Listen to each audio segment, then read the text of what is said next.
the NBA breathes a sigh of relief with the with the Knicks holding on to beat the Pistons and the Warriors holding on to beat Houston. So I had picked Houston in 7. I thought their depth and athletic ability, I knew they weren't a great half-court offense. And in the end, Jason Timpf hoops tonight. In the end, they got so many bad, awful half-court possessions.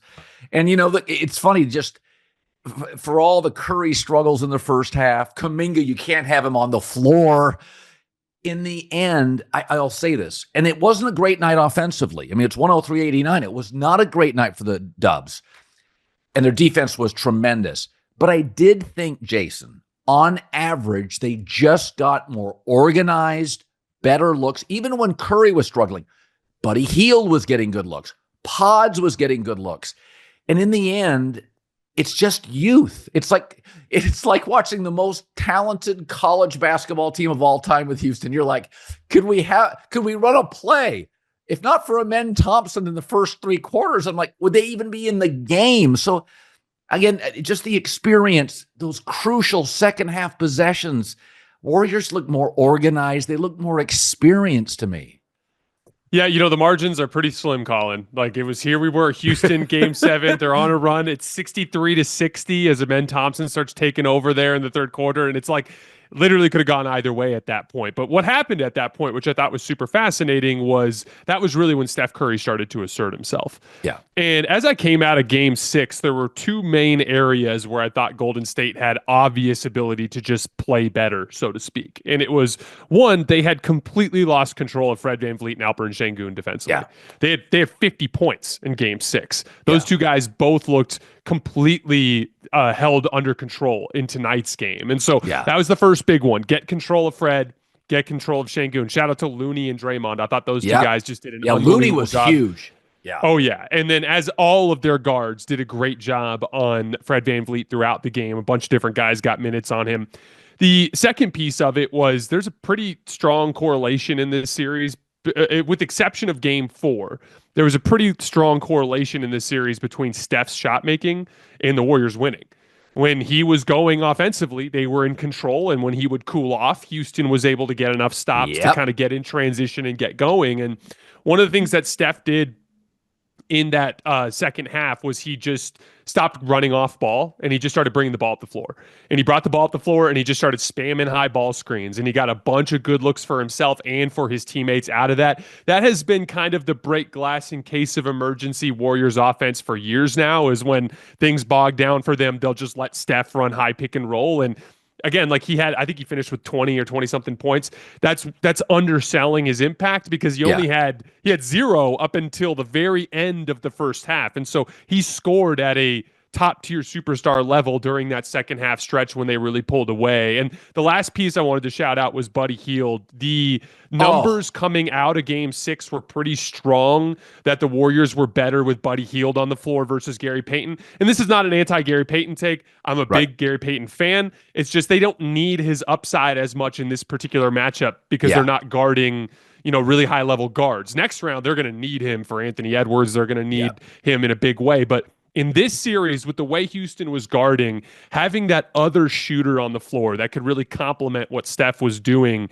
that was a big, I thought Gary Payton getting sick almost helped Steve Kerr in that way, because it almost forced him to lean into Buddy more. Yeah. And Buddy was fantastic, but that was just championship Warriors basketball when it mattered, and a lot of immature basketball from Houston, and that was the difference. Yeah, I mean, shot making matters. Buddy, I think, finished with 7 threes.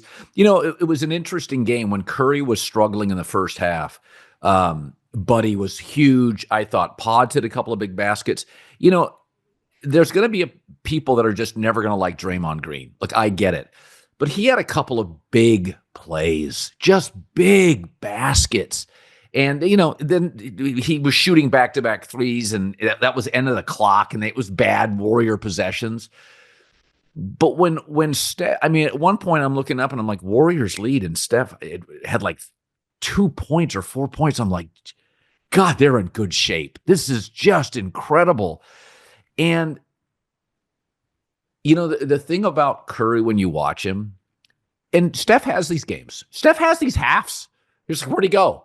And it's not that he needs the confidence, but Steph is not he's such an collaborative force that if he's off, he's really good at decoying. He's really good at off-ball stuff. And sometimes I almost feel like Kerr has to say, hey, bro, this is your offense. Like, we're not going to do this. You're going to bring the ball up and make shots. And I don't know. I felt like the team knew Steph wasn't playing great and everybody else and then did you notice when Steph was playing great, everybody finds their perfect role. You know, Butler's like, okay, now they need me late. I'm going to take, he had like a little 6-0 run. But I find that the team, there's a harmony, especially with like Pods has it now. Like he knows, okay, Steph's on a heater. Steph's hot. Set screens for Steph. You can sense the team senses, okay, Steph's back, guys. Everybody get the pitching staff in order now. Everybody knows where their spot on the floor is, right? Yeah, in general, you can tell that the team kind of senses whether or not Steph's in one of those zones. And I mean, Steph will send his own signals. Like there were stretches over the entire second half of the series where you could tell Steph was like, in this part of the game, I'm not really looking to be aggressive. I'm looking to save energy. And I thought it was really interesting. I don't know if you noticed this, Colin, but whenever he would, in the second half, he was doing this to save energy. He would come off the high ball screen, and if Houston ever defended it well, like if they didn't get anything out of that first action, he would like take whoever was guarding him, whether it was Dillon Brooks or Amen Thompson or whatever, he'd go stand out by almost half court and just let them face guard him out there so the other guys could play 4-on-4. And it's just part of the energy conservation piece of it that you can tell Steph was finding little parts. The point is like with Steph, it's flurries. It's these 6 or 7 possessions where he makes 4 or 5 shots and it blows a 5-point lead into a 17-point lead. That Steph is very much an avalanche type of player, and that's the entire team is built around that. And to your point, like I mentioned off the top when we were talking about the defensive end, the two things they had to fix were they needed to get Steph going and they needed to get Fred and Şengün under control. You want to know why the Warriors had a lead despite Steph not playing so well? They completely shut down Şengün and Fred to start the game. And look, Draymond had a really bad offensive series. There were some very specific reasons for that. The Rockets put Fred VanVleet on him so that they could switch ball screens. One of the biggest pieces of offensive utility for Draymond on this team is him running ball screens with Steph and getting to make the decisions as the guy leading the 4-on-3 on the other side of the team blitzing Steph Curry. As soon as they put Fred VanVleet on him, it kind of neutralizes Draymond offensively and turns him into a spot-up shooter, which, by the way, he did hit a couple threes to start this game. But that puts Draymond in a predicament where he has to be fantastic defensively to really be valuable. And I thought Draymond was amazing defensively in this game. He was the one who stonewalled Şengün. Şengün was not getting to his short hook in this game. He kept having to turn over his right shoulder and take one-leg fadeaways along the baseline. Draymond had Şengün in jail tonight. And so, like, you always have to look beyond just the box score with him. He's the foundational piece of everything that makes them great defensively. It's going to be interesting for Houston because, like, Amen Thompson was so valuable to them tonight, especially when VanVleet. I mean, Jalen Green, to me, I'd move him tomorrow. He's a little like Kuminga, where I know I'm getting a world-class athlete, but Jonathan just doesn't feel natural offensively. He doesn't, sometimes he's like a lost kid at the park. Like he's just kind of like, I'm not sure where I fit. And you're like, dude, you are long and athletic. Get near the rim, something good will happen. And he's hovering on the outside. Amen Thompson makes himself so useful. It doesn't matter what it is. It's keeping a ball active. It's on the floor. It's being a defender. Like the dude is just an annoyance. And then offensively, he's just so aggressive. It's not Westbrook, but it's some guys in this league that are so aggressive. Players don't want to face him. They don't want to guard him. They don't want to be in their space. Butler's got a little bit of that, but he's a much better offensive player. But I was thinking as I watched Houston, I would keep Şengün, who Milwaukee would want a Giannis trade. Anybody would. And I would keep Amen Thompson. But I was talking to an NFL GM years and years ago. He goes, when you make a big trade, everybody thinks we want draft picks. But I don't want 9 draft picks. Your team gets too young. And like veteran coaches get really frustrated with 22-year-olds. Houston is literally too young. Like they go to the bench and it's a 22-year-old. And I sat and I said, I keep Şengün young. I keep Amen Thompson. I would move some of those young players. I felt like, I mean, Van Vliet's great.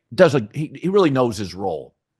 But I think sometimes they need to develop these offensive players, these young guys. They're dependent. If Fred's not hitting, they can really struggle, Jason, in half court. And I mean just getting good looks if he's struggling. There were points in this game where I was like, man, I kind of think Amen Thompson or Jabari Smith Jr. going one-on-one is a better option than Şengün and Fred because of how in jail those two guys were. You know, I was thinking about it tonight as we were watching these crazy Amen Thompson like wing drives where they kind of just let him, if he brings the ball up in transition and he comes up the left wing and he likes the matchup in front of him, they'll kind of just space and let him go one-on-one. Yeah. And it actually reminds me a little bit of Zion Williamson in the sense that like no one can keep him in front off the dribble, and then he just pops up off the ground just short of the rim, and he could shoot little floaters, short jump shots, and little scoops all over the place. He had an insane move tonight where he hit a behind the back dribble into like a crazy up and under on the other side of the rim, and I was like, good God, this is like a NBA superstar type of play. But Amen Thompson to me is completely untouchable. Şengün, it's one of those things where you barter with him, but if Milwaukee goes, we're hanging up the phone. But if you put Şengün on the table, we'll call it in. Then you make that sort of deal. But ultimately, like there's Amen Thompson succeeding in this series, and guys like Kuminga and Jalen Green not succeeding in this series. I actually think is a very interesting kind of storyline in the sense that they're all freaky athletes, but there's two things with Amen Thompson that separates him from the other two athletes.